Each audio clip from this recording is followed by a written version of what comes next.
in 34. Well, the only thing I know, my mother was working here, and she honored the picket line. She would not cross it. And they was off on strike a good while. I do know this for a fact. I was a young boy. Two of the fellows crawled over the fence. Claude Morris locked the gate when the strike started. Two of the fellows crawled over the fence and went into the plant. He sent in the plant and put them back out the fence. They crawled over to go to work? Yeah. And these was, I know that happened. do you know the purpose and the reason why he locked the gate so people couldn't get in? I do not know. All I know that he did lock the gate, and the man that crawled over the fence and went in told me he did, and said they'd come in and put him back out. I worked with him. In the 34 strike, can you remember how things was in the household if you was a kid, and how things was? Did things get pretty tough as far as meeting, you know, the needs, the, you know, groceries and et cetera? Well, no, not really. I admire Claude Morris, for he was a good man. And I know for a fact that when he was had controlling stock in Salisbury Mill, if a family, in fact it happened to my family, was out sick, he would send groceries from the company store to your house and never say a word about it, because I've seen that happen and know it happened. He was a good man. What about, do you know what initiated or what, why the purpose and the reason the people went out on strike in 34? Do you know? You can't remember that? No. Okay. I had an aunt and uncle, aunt and my mother both worked there though when it was going on. But you can't remember the reasons why, No. what really pushed the people to the point of strike? No. Were they in the union? No, I don't think my mother and aunt was in the union, but they honored the picket line and would not cross it. Good. And I wonder if each of you could just go around and, starting with you, could tell us when you first started hearing about unions, whether you ever heard it in the schools, and what's your history about unions? well, I don't even remember when I first heard about a union. I guess it was back then. I didn't know really what a union was or what it was going on. I knew my mother and them said they was on strike and they didn't go to work. Okay. Mary, your knowledge of a union, your first knowledge of it? Well, I think it was probably back in the early 60s, you know, like at school days and stuff like that.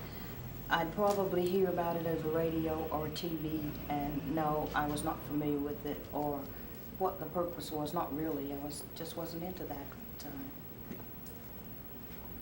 Well, I'll say about 65, when I first heard about a strike. I didn't know what a strike was. I just thought they was just striking at something, you know. But now I really understand what it's all about.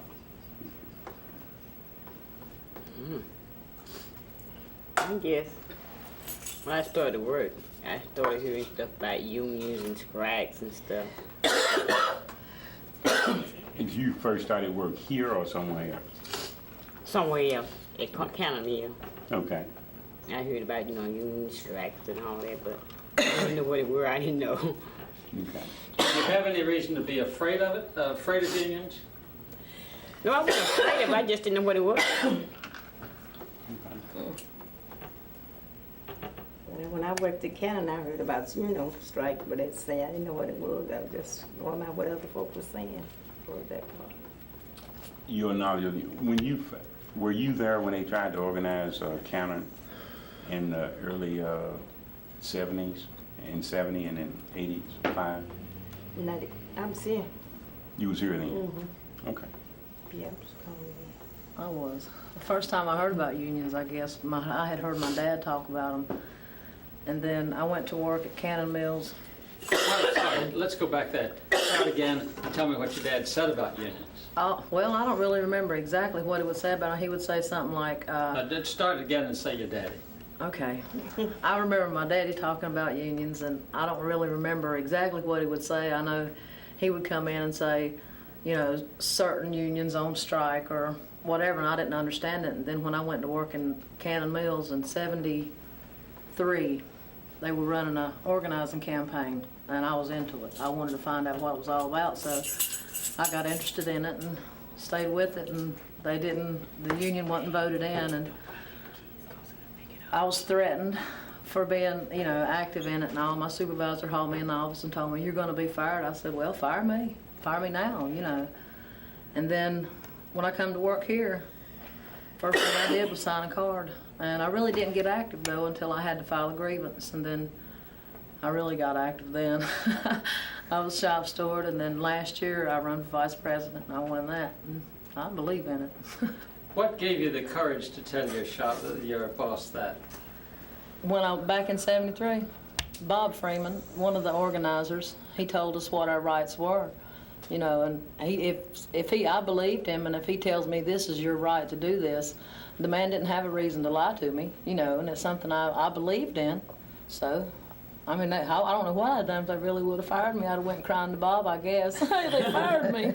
But they didn't. They just, you know, he just told us, you can't hand out this literature, and then I told him when I could. You know, I can on break time and in the restrooms and things like that, and he just kind of shut up. But they watched me. I mean, they looked for me to make mistakes, but I made sure I didn't. Okay, you said? Yes, my first knowledge of the union was in my early teens. My father was always a supporter of organized labor, and that was in the late 60s. From that, I didn't know anything. I'd never heard a lot about it in school. They didn't teach a lot about it in schools, in the southern schools, which was predominantly black at that time before segregation. Then after I got up to a teen, I started working. I started hearing about unions and somewhat got involved with it through the media and radio and somewhat to that nature.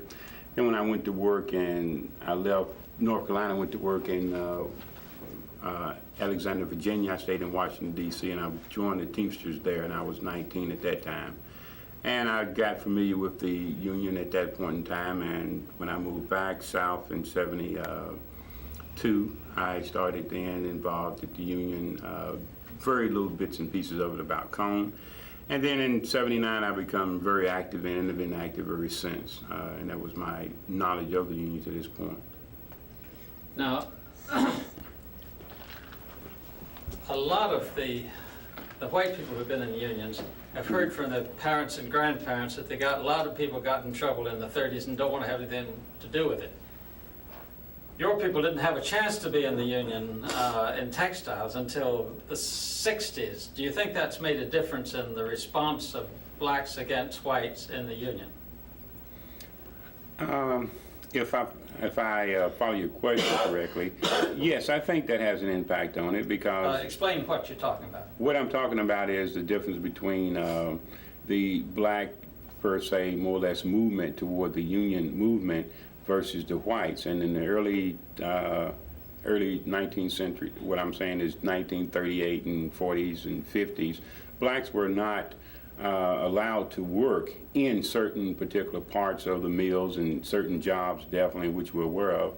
And I believe now, since the 60s and the 70s, blacks has had an opportunity to come in and to, you know, seek other opportunities, other jobs, and that has made a difference and possibly have some degree of effect on the black-white racial balance in the unions. Yes, I do believe that. Well, I never heard of a union until I came to work at Cone Mills. And when I came to work here, I knew there was a union here, but you didn't see any union activity. You didn't know, you didn't have anybody to go to if you had a problem, but we did work under a contract. And the union started activity around 1979, I think it was. And I got involved in the union then, and I got involved in it, but I really didn't understand it then. You know, I'd get mad and say, well, you know, I'm getting out of that union. They're not doing anything for me. You know, so I'd get out of the union, and then a little while later I'd get back in, and then about 2 years ago, Brenda's husband came to me and asked me to run for an office because they had had a vacancy. And so I got active then, and you know, now I've been going to negotiations and a lot of different things, and I really see what a union's doing. And I'm in here to stay. You know, it's a good thing. Okay. All right, just, okay. Well, I didn't hear that much about a union when I was small, except that I did know that my dad did work at North Carolina Finishing Company, which was a union. And I'm like Bonnie, I come to work here at Cone Mills. I joined the union, but I didn't get involved until I had a grievance. That's when I started getting active. And that's when I started learning, you know, our rights and what we could do. And, you know, I'm like the rest of y'all, I believe in it, and I'm gonna stick to it, and that's it. It's just something, you know, that's in me. Okay, we're gonna. Okay, could you start telling us tell them what they're going to see, and then we'll start it.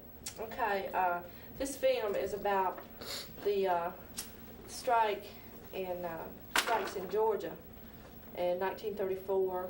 Now, this is all over the country in 1934, and this happens to be a scene from Gastonia on Labor Day. Oh, okay.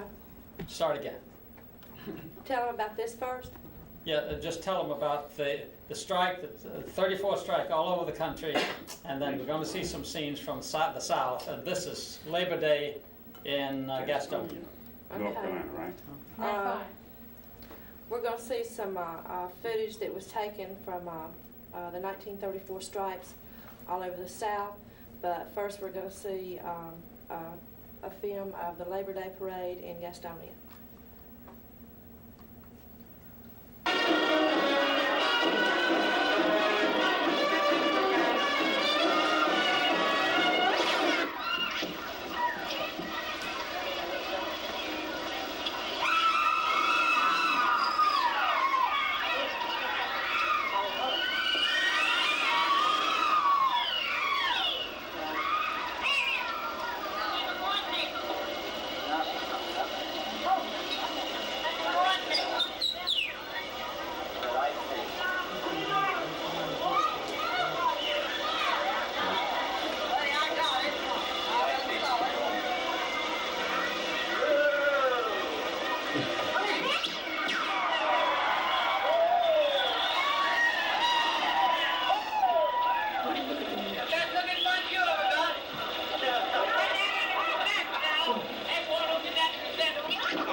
I went back in another conference with the superintendent, and he asked me how long we'd give him to stop off, which we realized that we have to give up time to raise their weights and take care of the rollers because we want to work again. But we want better conditions when we work again. What happened?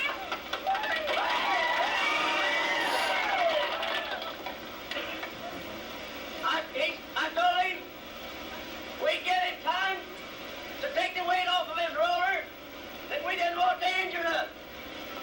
And he asked me if we'd give him till 10 o'clock. And I told him yes. He said he'd stop off at 10 o'clock.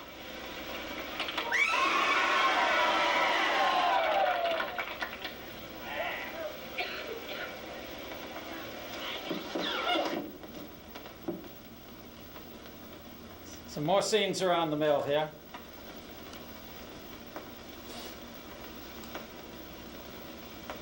you understand weight, raising weight. Yeah.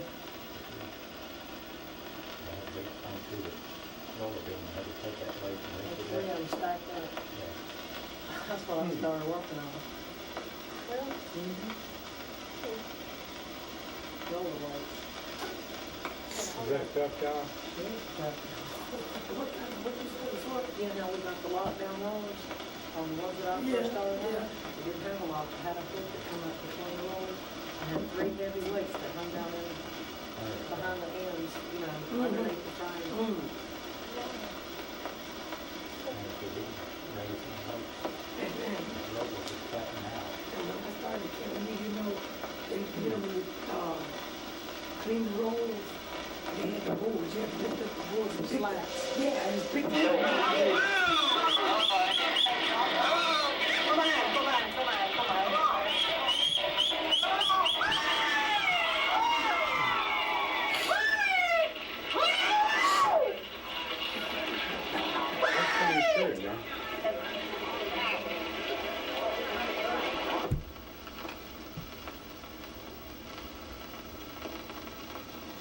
This is in front of the, what's now the Firestone plant. With gas on it.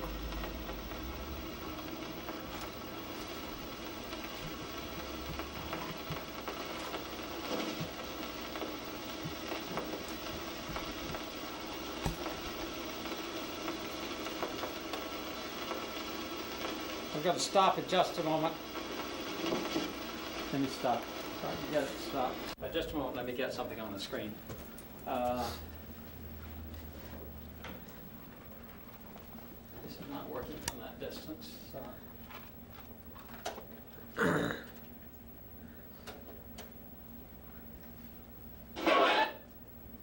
Okay, now. Okay, what we're about to see is about what's called the flying squadrons. I want everybody to understand that at this time, people were so afraid of management in the plant that they were afraid to do anything on their own. So they got a bunch of people together and went around to other plants and got people out of the other plants, you know, so they could all join together. And that's how they formed the flying squadrons. See if I can get this thing moving again. Long range.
Going ahead just a moment.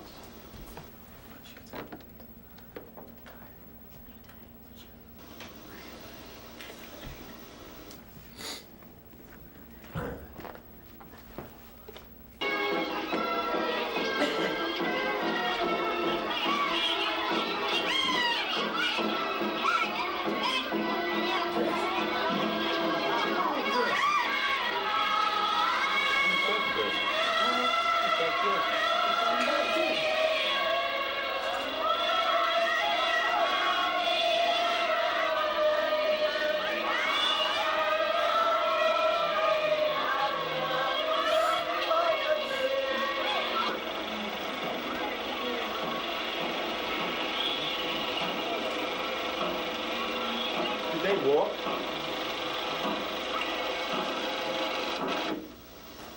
Yeah, they walked a long time. The great textile strike spreads. Here are typical scenes in Gastonia, North Carolina.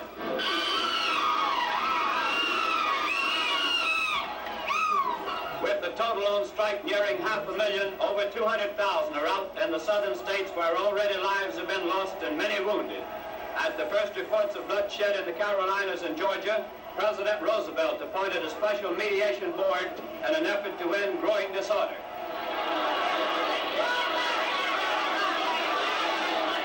Mass meetings and strike orators helped to fan the flame. Fellow workers, we won't ease and prosperity in this country here. That's what we're fighting for, and that's what we're going to have. A mile of mills lie idle in Lowell, Massachusetts, with the workers crowding the streets.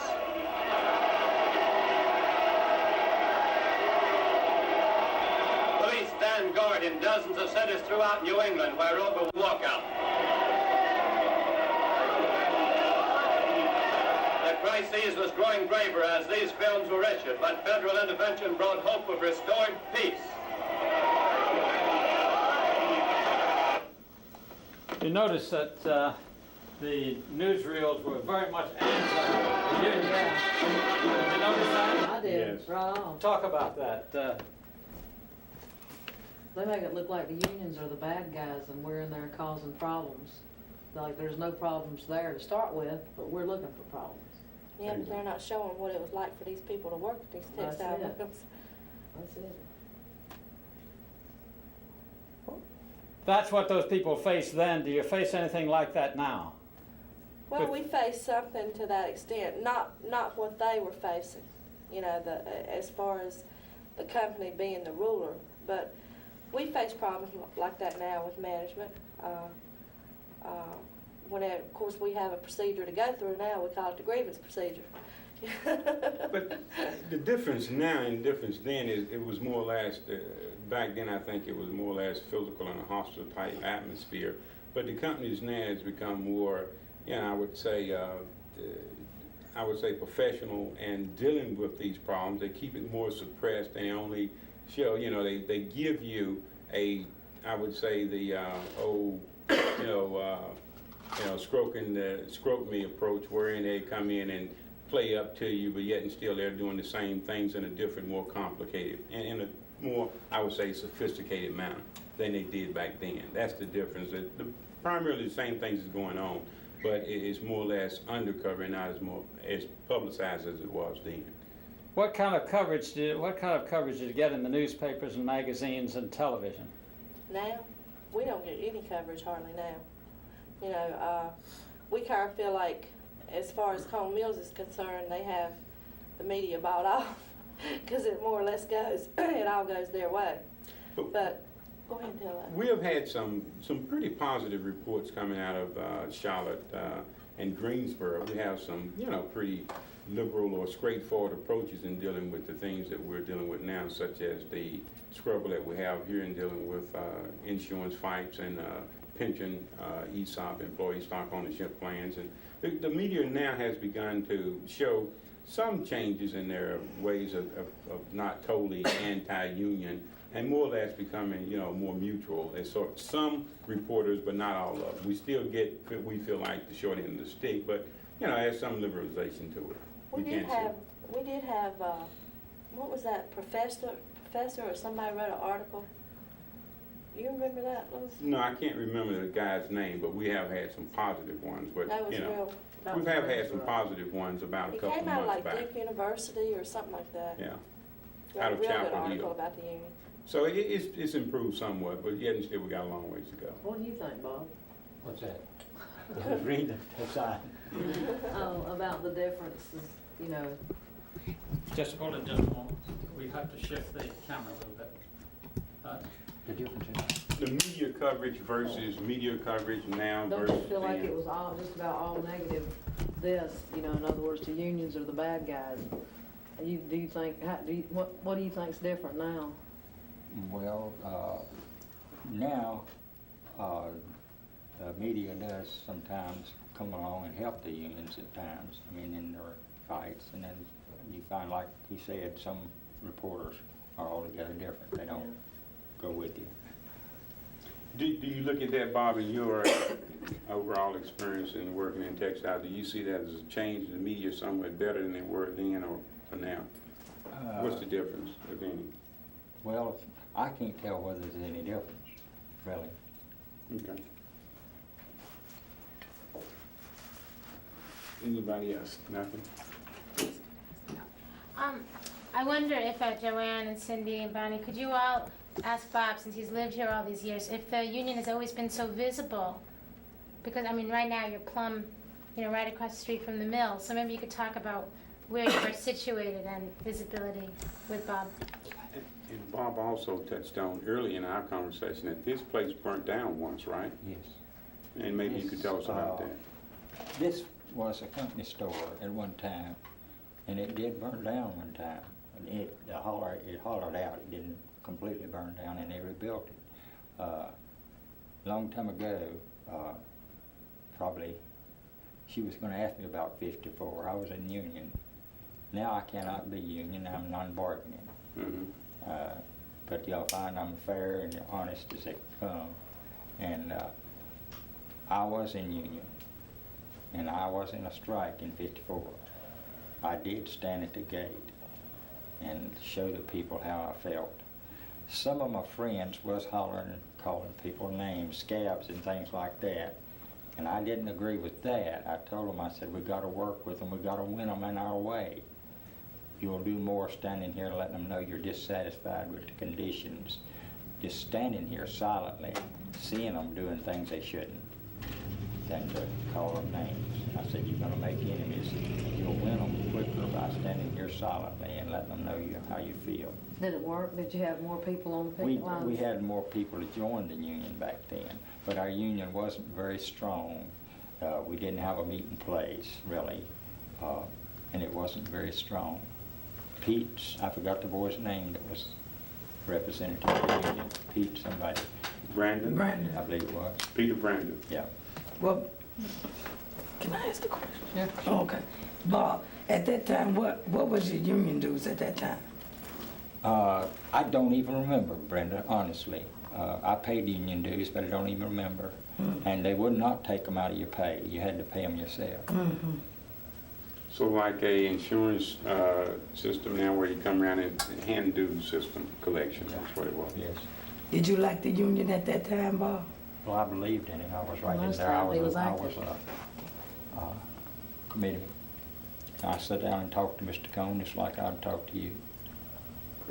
We feel like we're pretty active right now. Do you, Bob, do you think the union has think- ever been this active? No, Even in the 50s when you had to strike? no, we wasn't strong back then. But I see you're active now. Okay. You see, I'm kind of biased. I'm non-bargaining. I cannot belong to the union. But I think you'll see that I do believe in the union. I did tell you that my wages started raising when I heard the union came. Yeah. Well, since y'all, excuse me, since y'all didn't have a place to meet, what did y'all do, meet in each other's homes, different homes, or? We met in different places, yes. Was that design or just because you didn't have a place to meet? Were you afraid of, we were talking about earlier about the union is now more visible. Were you afraid to meet publicly or? No, I've never, now, I don't know about the others, but you'll find I've never been afraid of nobody or nothing. Mm-hmm. I was in World War II, come out of World War II, worked in a bakery, quit the bakery job, come to work in Cone Mill. And I have talked to supervisors, I've talked to Clarence Cone, and expressed my views. I've never been afraid of nobody, and right now, I'm not afraid of nobody. Good. You see, I've worked long all my life, and I'm old enough to retire. I should have done retired, No, you should. but I haven't. What about your coworkers back then versus now? In your opinion, is there more fear when you mention union, or in the South predominantly the unions has been more or less not able to come out, and people have a tendency to be fearful of the union due to, you know, the company and the bad publicity and the bad things that they heard. Do you think people are more open now than they were Yes. back in those Yes, days? Yes, they're more open and they're standing up for their rights. Okay. So back